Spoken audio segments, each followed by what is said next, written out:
faith in God, have faith in me as well. In God's house there are many dwelling places. Otherwise, how could I have told you that I was going to prepare a place for you? I am indeed going to prepare a place for you, and then I will come back and take you with me, and that where I am, there you may also be. You know the way that leads to where I am going. Thomas replied, "But we don't know where you're going. How can we know the way?" Jesus told him, "I myself am the way. I am the truth, and I am the life. No one comes to Abba God but through me. If you really knew me, you would know Abba God also. From this point on, you know Abba God, and you have seen God." "Rabbi," Philip said, "show us Abba God, and that will be enough for us." Jesus replied, "Have I been with you all this time, Philip, and still you do not know me? Whoever has seen me has seen Abba God. How can you say, 'Show us your God'? Do you not believe that I am in Abba God, and God is in me? The words I speak are not spoken of myself.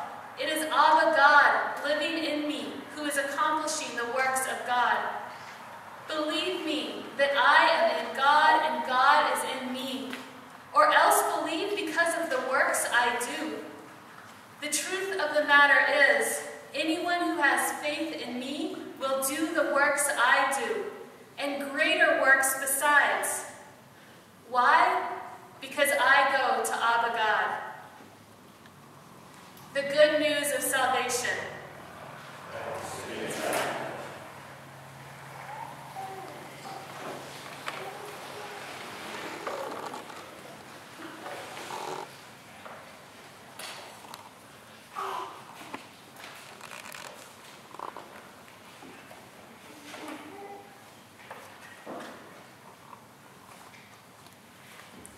So imagine you're traveling to visit a friend who's moved to a place you've never been, a remote place, far beyond any highways or interstates or even county roads, found only by landmarks. Your friend has given you detailed directions, which you bring along, and also you brought your GPS with you. But after hours of it simply stating, "Recalculating route, recalculating," you've turned it off. And you're lost, completely lost.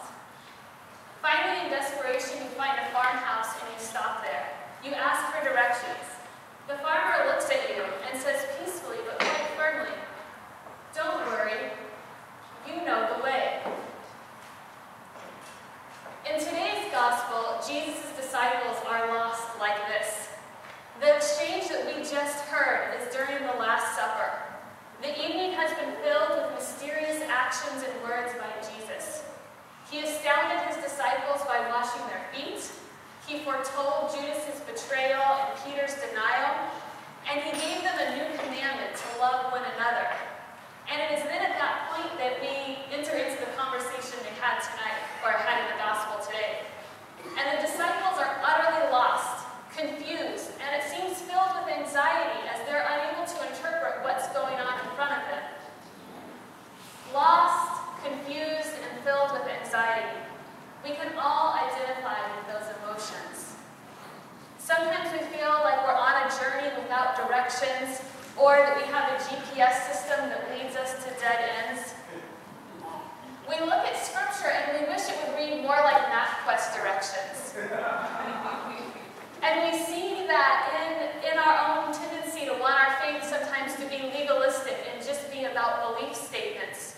And we can take phrases like, "I am the way, the truth, and the life," or "No one comes to me except through Abba God," and use those to exclude others and say, "We've got the directions, we have them listed out correctly, follow us and you'll know the way."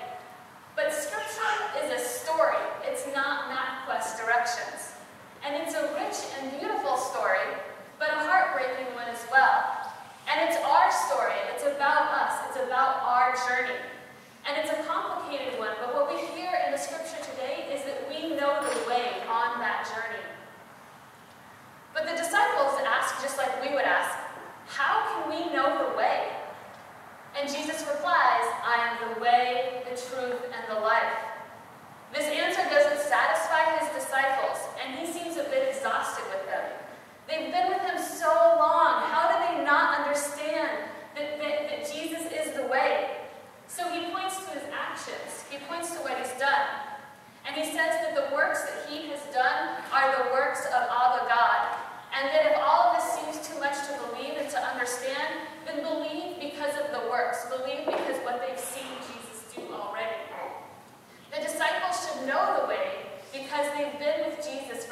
or that the works came from our God.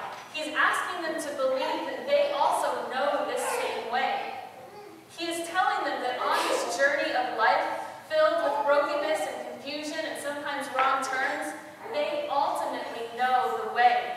The way of dinners, of forgiveness, of prophetic challenge, and of miracles. The gospel we heard today may be about belief statements about who God is and what God is, but I think it's also very much about who we are and what we are. We believe that that Jesus is fully God and also fully human. And it's because of that that Jesus' way can become our way.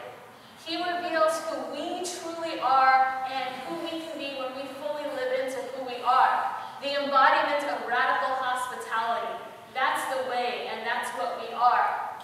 Of big dinners where everyone is filled and we're feeling happiness. If we believe that God is like a friend in a house that we've never been, some far-off country road, then we might have cause for anxiety.